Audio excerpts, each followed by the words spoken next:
दोस्तों, बधाई हो, आपने अभी अभी 2026 की नई रिलीज हुई एक बेहद डरावनी सर्वाइवल हॉरर फिल्म देखनी शुरू की है। ये कहानी दिखाती है कि कैसे आधुनिक सुविधाओं से बना एक सुरक्षित घर कुछ ही घंटों में मौत का ऐसा जाल बन जाता है जहां से बचकर निकलना लगभग नामुमकिन हो जाता है। कहानी की शुरुआत समुद्र किनारे ऊंची चट्टान पर बने एक शानदार लेकिन सुनसान बंगले से होती है। कॉलेज की छात्रा लूसी छुट्टियों में अपने दोस्तों को इसी बंगले में पार्टी के लिए बुलाती है। इस घर में लूसी के पिता, उसकी छोटी बहन और एक बेहद अनोखा सदस्य भी रहता है, एक चिंपैंजी जिसका नाम बेन है। बेन कोई साधारण जानवर नहीं था। लूसी की माँ एक प्रसिद्ध भाषाविद थी। उन्होंने वर्षों पहले भाषा और जानवरों की बुद्धिमत्ता पर शोध करने के लिए इस चिंपैंजी को पाला था। लंबे समय तक ट्रेनिंग मिलने के कारण बेन परिवार का हिस्सा बन चुका था। वह इतना समझदार था कि टैबलेट और वॉइस सिस्टम की मदद से इंसानों से बातचीत भी कर लेता था। शुरुआत में लूसी के दोस्त उसे देखकर थोड़ा घबरा जाते हैं, लेकिन जल्दी ही उसे परिवार के सदस्य की तरह स्वीकार कर लेते हैं। रात गहराने के बाद सभी पार्टी में व्यस्त हो जाते हैं। इसी दौरान हन्ना को नींद नहीं आती तो वह इन्फिनिटी पूल के पास पानी पीने चली जाती है। तभी उसे अचानक महसूस होता है कि बेन बिना कोई आवाज किए उसके बिल्कुल पीछे आकर बैठ गया है। हन्ना मुस्कुराकर कहती है, तुमने तो मुझे डरा ही दिया बेन। लेकिन इस बार बेन का व्यवहार बिल्कुल अलग था। वह हन्ना की तरफ देखने के बजाय पूल के शांत पानी को घूरे जा रहा था। उसकी आंखें अजीब तरीके से टिकी हुई थीं और उसके मुंह से लगातार लार टपक रही थी। ऐसा लग रहा था जैसे वह किसी अजीब बीमारी या गुस्से के असर में हो। हन्ना को चिंपैंजियों के व्यवहार की ज्यादा जानकारी नहीं थी, इसलिए उसे समझ ही नहीं आया कि बेन की हालत सामान्य नहीं है। हन्ना उससे बात करने की कोशिश करती है, लेकिन तभी दूर से एक तेज सीटी की आवाज सुनाई देती है। सीटी सुनते ही बेन अचानक शांत हो जाता है। ये सीटी उसकी देखभाल करने वाली महिला ने बजाई थी, जिसने बचपन से ही उसे पाला था। उस महिला का बेन पर पूरा नियंत्रण था। वह टैबलेट पर टाइप करके हन्ना से माफी मांगती है और बताती है कि बेन आमतौर पर ऐसा व्यवहार नहीं करता। शायद नए मेहमानों को देखकर वह ज्यादा उत्साहित हो गया होगा। हन्ना भी उसकी बात मानकर निश्चिंत हो जाती है। लेकिन जब देखभाल करने वाली महिला बेन को वापस उसके बाड़े में ले जाती है तो वहाँ एक बेहद खौफनाक नजारा दिखाई देता है। जमीन पर एक छोटी बिल्ली की लाश पड़ी होती है, जिसका पेट बेरहमी से फाड़ दिया गया था। वहीं बेन बार बार अपने हाथ पर जोर से मार रहा था। ध्यान से देखने पर महिला को उसके हाथ पर गहरा घाव दिखाई देता है। उसे लगता है कि शायद बिल्ली से लड़ाई के दौरान उसे यह चोट लगी होगी, क्योंकि घर के पीछे घना जंगल था और लोहे की बाड़ होने के बावजूद छोटे जानवर अक्सर अंदर घुस आते थे। इसीलिए उसने इस घटना को ज्यादा गंभीरता से नहीं लिया। अगली सुबह वह हमेशा की तरह पशु चिकित्सक को फोन करती है और उसे कहती है कि आकर बेन को एंटीबायोटिक का इंजेक्शन लगा दे। घर में मौजूद किसी भी व्यक्ति को जरा भी अंदाजा नहीं था कि बेन के अंदर एक बेहद खतरनाक बदलाव शुरू हो चुका है। उधर दोस्त पूरी रात पार्टी करते रहते हैं। दूसरी तरफ बंगला शहर से बहुत दूर होने के कारण पशु चिकित्सक देर रात वहाँ पहुँचता है। उसे नहीं पता था कि जिस चिंपैंजी का इलाज करने वह आया है वह अब पहले जैसा नहीं रहा। डॉक्टर दवा तैयार करता है, लेकिन तभी उसे पता चलता है कि बेन अपने बाड़े से गायब है। अंदर अंधेरे से केवल डरावनी गुर्राहट सुनाई दे रही थी। डॉक्टर सोचता है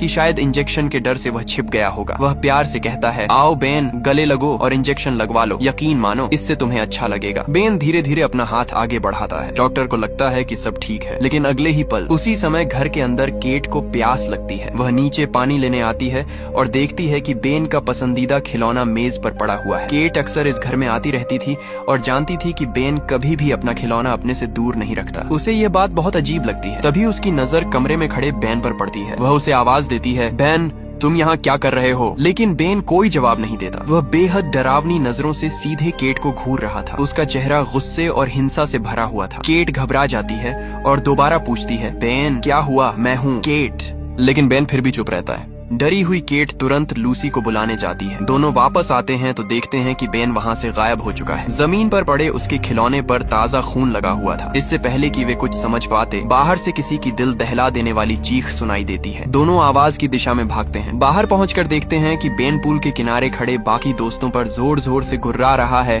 और हमला करने की कोशिश कर रहा है। लूसी बचपन से उसके साथ बड़ी हुई थी, इसलिए उसकी बात बेन कुछ हद तक मानता था। लूसी उसे शांत करने की कोशिश करती है और कुछ देर के लिए बेन हमला रोक देता है, लेकिन उसका गुस्सा अब भी कम नहीं हुआ था। तभी एक दोस्त सुझाव देता है कि स्टोर रूम में रस्सी रखी है। जब तक असली वजह पता नहीं चलती तब तक बेन को बांध देना ही सबसे सुरक्षित होगा। योजना के अनुसार लूसी सामने से उसका ध्यान भटकाती है और बाकी लोग धीरे धीरे पीछे से रस्सी लेकर आगे बढ़ते हैं। लेकिन तभी एक लड़के के पैर से गलती से बेन का खिलौना बच जाता है। आवाज सुनते ही बेन फिर से बेकाबू हो जाता है। स्थिति बिगड़ती देखकर लड़का तुरंत खिलौने को उठाकर गहरी खाई में फेंक देता है। लूसी लगातार उसे शांत करती रहती है और कुछ देर बाद बेन दोबारा थोड़ा शांत हो जाता है। मौका मिलते ही सब लोग रस्सी उसके गले में डाल देते हैं और उसे काबू में करने की कोशिश करते हैं। तभी अचानक घर के अंदर से लूसी की छोटी बहन एरिन बाहर आ जाती है। उसी समय केट, जिसके पास अकेला मोबाइल था, पशु चिकित्सक को फोन लगाने की कोशिश करती है। लेकिन कुछ ही सेकंड बाद सबके होश उड़ जाते हैं क्योंकि फोन की घंटी घर के बाहर कहीं पास से बजने लगती है। अब उन्हें समझ आ जाता है कि डॉक्टर शायद पहले ही बेन का शिकार बन चुका है। इतने में बेन पूरी ताकत से रस्सी तोड़ देता है और सीधे लोगों पर झपट पड़ता है। सबसे पास खड़ी एरिन उसकी पकड़ में आ जाती है। बेन उसके हाथ पर इतनी जोर से काटता है कि मांस का बड़ा टुकड़ा उखड़ जाता है। बाकी लोग किसी तरह उसे धक्का देकर अलग करते हैं, लेकिन एरिन बुरी तरह घायल हो चुकी थी। अचानक हुई इस घटना से हर कोई घबरा जाता है। हन्ना अपनी जान बचाने के लिए अकेले भागने की कोशिश करती है, लेकिन बेन उससे भी तेज दौड़कर घर के इकलौते रास्ते पर खड़ा हो जाता है। अब बचने का कोई रास्ता नहीं था। जैसे ही बेन दोबारा हमला करने आगे बढ़ता है, सभी लोग मजबूर होकर सीधे स्विमिंग पूल में कूद जाते हैं। हैरानी की बात यह थी कि बेन पूल के किनारे खड़ा होकर गुस्से से चीखता रहा, लेकिन पानी में उतरने की हिम्मत नहीं कर पाया। सब लोग तैरकर पूल के दूसरे किनारे पहुंचते हैं। वहां सबसे पहले एरिन के जख्म पर पट्टी बांधी जाती है ताकि उसका खून रोका जा सके। अब सब सोचने लगते हैं कि आखिर बेन को हुआ क्या है। ध्यान से देखने पर उन्हें एहसास होता है कि बेन पानी के बेहद करीब आने से भी बच रहा है। उनमें से एक को शक होता है कि कहीं उसे रेबीज यानी पागल कुत्ते वाली बीमारी तो नहीं हो गई, क्योंकि इस बीमारी में संक्रमित जानवर अक्सर पानी से डरने लगते हैं और बेहद हिंसक हो जाते हैं। फिलहाल वे पूल के बीच सुरक्षित थे, लेकिन बेन किनारे पर बैठकर बाहर निकलने का इकलौता रास्ता रोक चुका था। दूसरी तरफ सीधी सैकड़ों फीट गहरी खाई थी, यानी अब वे पूरी तरह इस पूल में फंस चुके थे। इसी बीच अचानक बेन अपनी हैरान कर देने वाली फुर्ती दिखाता है। वह चट्टान की दीवार पकड़कर किनारे किनारे चढ़ता हुआ पूल के दूसरे हिस्से तक पहुंचने लगता है। उसे अपनी तरफ आते देखकर सभी लोग डर के मारे फिर से पुल के बीच की ओर तैर जाते हैं। बेन लगातार उनकी तरफ बढ़ रहा था। तभी एक लड़के के दिमाग में एक खतरनाक योजना आती है। वह कहता है कि जब बेन पूल के बिल्कुल किनारे पहुंचे, तभी सब मिलकर उसे पूरी ताकत से धक्का देंगे ताकि वह सीधे नीचे गहरी खाई में गिर जाए। दूसरे लड़के ने बिना देर किए योजना पर अमल कर दिया। वह तेजी से तैरकर बेन तक पहुंचा और पूरी ताकत से उसे धक्का दे दिया। एक पल के लिए सभी को लगा कि अब बेन गहरी खाई में गिर चुका है और उनका पीछा खत्म हो गया। लेकिन उन्होंने एक बहुत बड़ी गलती कर दी थी। वे भूल गए थे कि बेन एक असाधारण चढ़ाई करने वाला चिंपैंजी है। अगले ही पल उसने चट्टान के किनारे को दोनों हाथों से पकड़ लिया और अपनी जबरदस्त ताकत के दम पर वापस ऊपर चढ़ाया। कुछ ही सेकंड में वह फिर उसी किनारे पर खड़ा था जहां से उसे धक्का दिया गया था। उसकी आंखों में अब पहले से भी ज्यादा गुस्सा था। सब लोग घबराकर फिर से पूल के दूसरी तरफ चले गए ताकि दोबारा कोई हमला न हो सके। लेकिन अब एक नई समस्या सामने थी। लगातार पानी में तैरते रहने और घायल एरिन को संभालने की वजह से सबकी ताकत जवाब देने लगी थी। हाथ पैर सुन्न होने लगे थे। लूसी समझ गई कि अगर जल्दी कोई उपाय नहीं किया गया तो वे थक कर खुद ही डूब जाएंगे। उसे याद आया कि पूल के किनारे कुछ फ्लोटिंग बोर्ड रखे हुए हैं। अगर वे उन्हें हासिल कर लें तो कुछ देर आराम कर सकते हैं। मौका देखकर लूसी धीरे धीरे किनारे की तरफ बढ़ी। बेन का ध्यान दूसरी तरफ था, इसलिए उसने सावधानी से किनारे पर चढ़कर बिना आवाज किए फ्लोटिंग बोर्ड उठा लिया और उसे अपने साथियों की तरफ सरका दिया। लेकिन लूसी यहीं नहीं रुकी। उसकी नजर पास में गिरे एक मोबाइल फोन पर पड़ी। अगर वह फोन मिल जाए तो शायद पुलिस या किसी और को मदद के लिए कॉल किया जा सकता था। समस्या यह थी कि फोन बेन के बहुत पास पड़ा था। जान जोखिम में डालकर भी लूसी धीरे धीरे फोन की ओर बढ़ने लगी। इस बार बेन ने उसकी हर हरकत पर नजर रखी। वह वहीं बैठा उसे घूरता रहा। लूसी जानती थी कि जरा सी गलती उसकी मौत बन सकती है, लेकिन उसने हार नहीं मानी। जैसे ही उसका हाथ फोन तक पहुंचने वाला था, अचानक फोन की घंटी बज उठी। घंटी सुनते ही बेन फिर से पागलों की तरह हिंसक हो गया। उसी समय केट तुरंत दूसरी तरफ किनारे पर चढ़ गया और जोर जोर से चिल्लाने लगा ताकि बेन का ध्यान अपनी तरफ खींच सके। उसकी चाल काम कर गई। बेन उसकी तरफ मुड़ा और इसी मौके का फायदा उठाकर लूसी ने फोन उठा लिया और दौड़कर वापस पूल में कूद गई। सबने राहत की सांस ली। लेकिन जब उन्होंने फोन देखा तो पता चला कि गिरने से उसकी स्क्रीन लगभग पूरी तरह टूट चुकी थी। केवल ऊपर का छोटा सा हिस्सा ही किसी तरह काम कर रहा था। किसी तरह उन्होंने एक दोस्त को कॉल लगाया, लेकिन बदकिस्मती से वह दोस्त उस समय बार में पार्टी कर रहा था। वह और उसके साथी बुरी तरह नशे में थे। उन्होंने लूसी और बाकी लोगों की घबराई हुई बातें सुनकर यही समझा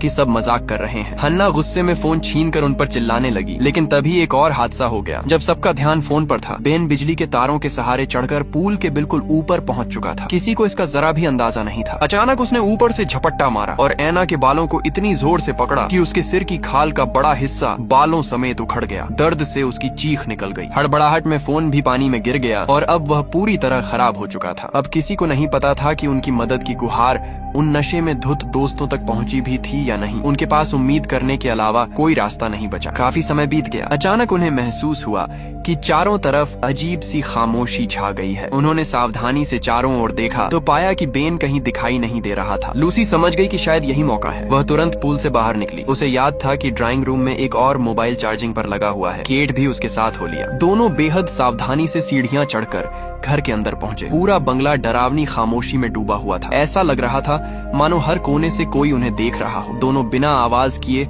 आगे बढ़ते रहे। आखिरकार उन्हें कोने में रखा दूसरा मोबाइल मिल गया, लेकिन जैसे ही लूसी उसे उठाने लगी, उसका पैर गलती से टीवी के रिमोट पर पड़ गया। टीवी अचानक चालू हो गया। अगले ही पल ऊपर से बेन की गुस्से भरी दहाड़ पूरे घर में गूंज उठी। दोनों समझ गए कि वे पकड़े जा चुके हैं। वे तुरंत भागकर पास की अलमारी में छिप गए। कुछ ही सेकंड बाद बेन ऊपर से नीचे आया और पूरे कमरे में उन्हें खोजने लगा। गुस्से में उसने टीवी तोड़ डाला, लेकिन तभी किसी दूसरी स्क्रीन से फिर आवाज आने लगी। घबराहट में अलमारी के अंदर छिपे लूसी और केट का हाथ पास रखे एक डिब्बे से टकरा गया। डिब्बा गिरते ही तेज आवाज हुई। अब बेन सीधे उसी अलमारी की तरफ बढ़ा। वह एक झटके में अलमारी का दरवाजा तोड़ देता है। दोनों सांस रोककर सबसे पीछे दुबके रहते हैं। बेन अंदर झांकता है, लेकिन शायद उसे वे दिखाई नहीं देते। कुछ पल तलाश करने के बाद वह वहाँ से चला जाता है। उधर पूल में फंसे घायल लोग भी परेशान थे। उन्हें समझ नहीं आ रहा था कि ऊपर क्या हो रहा है। अगर कोई लड़ाई होती तो आवाज आती, लेकिन चारों तरफ फिर वही डरावनी शांति थी। कुछ देर बाद जब यकीन हो गया कि बेन दूर जा चुका है, लूसी और केट अलमारी से बाहर निकले। उन्होंने मोबाइल उठा लिया और भागते हुए घर से बाहर निकल आए। उन्होंने जल्दी से दरवाजा बंद कर दिया ताकि बेन बाहर न आ सके। लेकिन वे फिर एक बात भूल गए। बेन सिर्फ ताकतवर ही नहीं,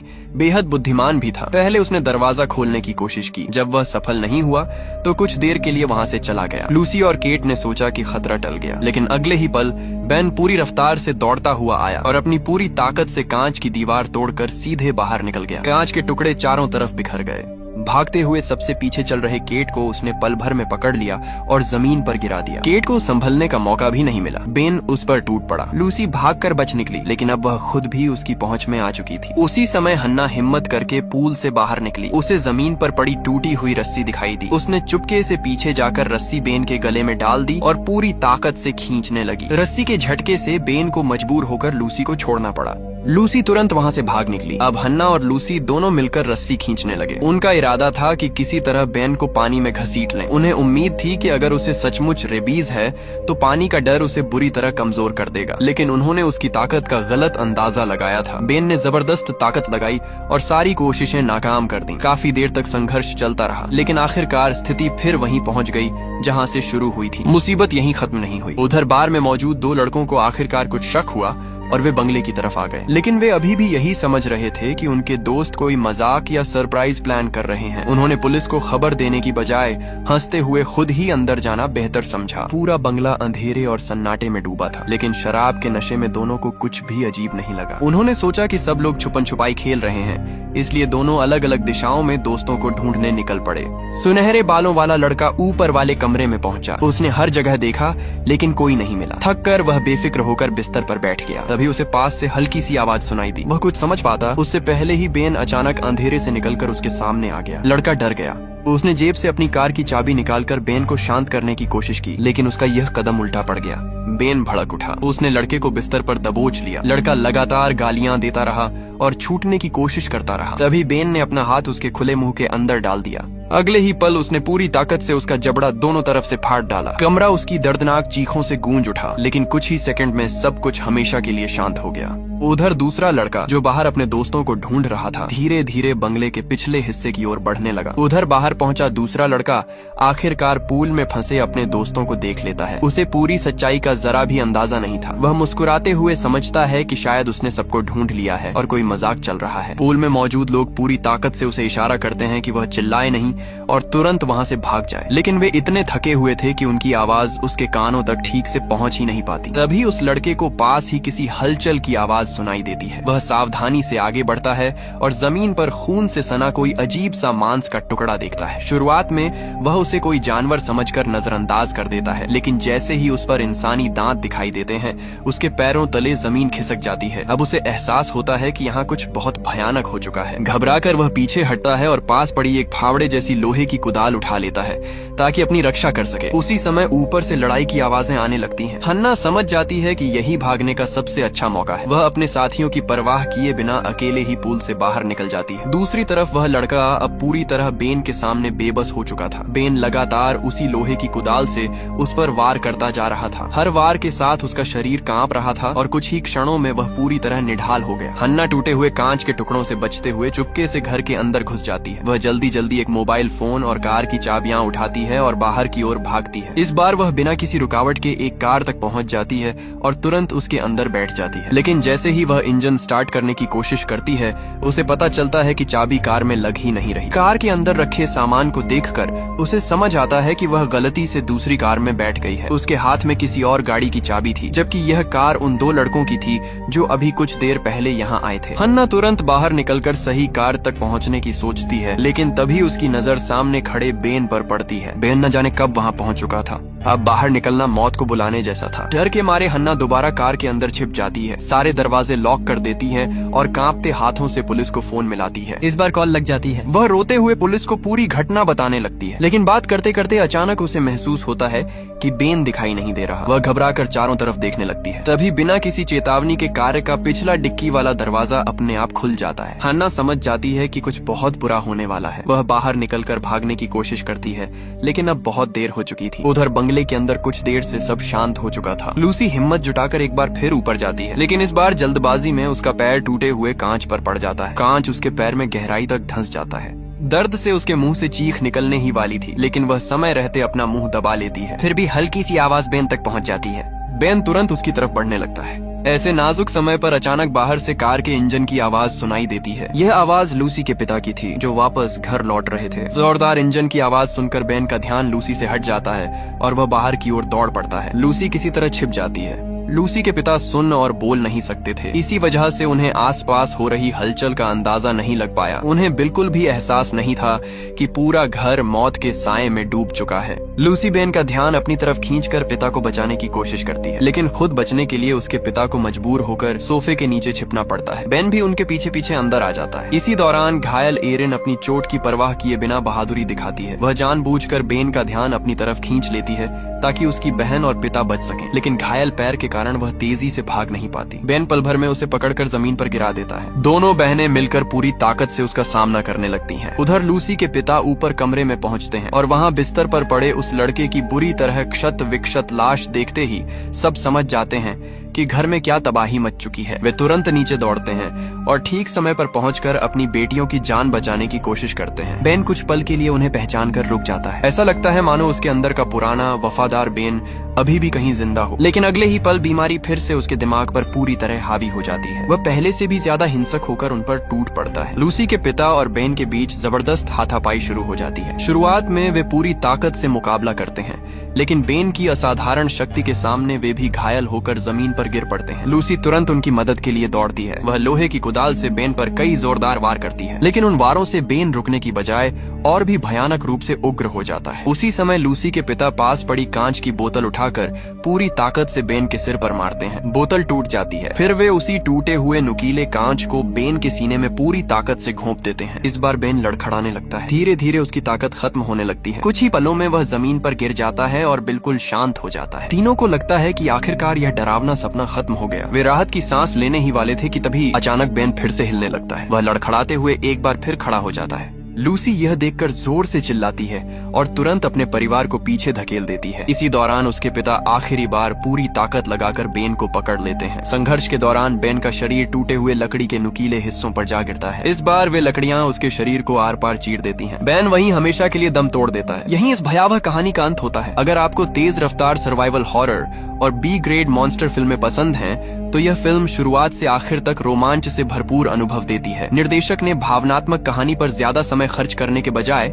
लगातार तनाव, डर और सर्वाइवल पर पूरा ध्यान दिया है। लगभग 80 मिनट की यह फिल्म बिना रुके दर्शकों को बेचैन बनाए रखती है। फिल्म की सबसे खास बात यह है कि इसमें एक मूक बधिर किरदार का बेहद प्रभावी इस्तेमाल किया गया है। लंबे समय तक फैली खामोशी और अचानक होने वाले हिंसक हमले पूरे माहौल को और भी ज्यादा डरावना बना देते हैं। भले ही यह फिल्म कोई गहरा दार्शनिक संदेश न देती हो, लेकिन अपनी बेहतरीन सस्पेंस, तेज रफ्तार और लगातार बने रहने वाले खौफ की वजह से 2026 की यादगार हॉरर फिल्मों में अपनी अलग पहचान बनाने में सफल रहती है।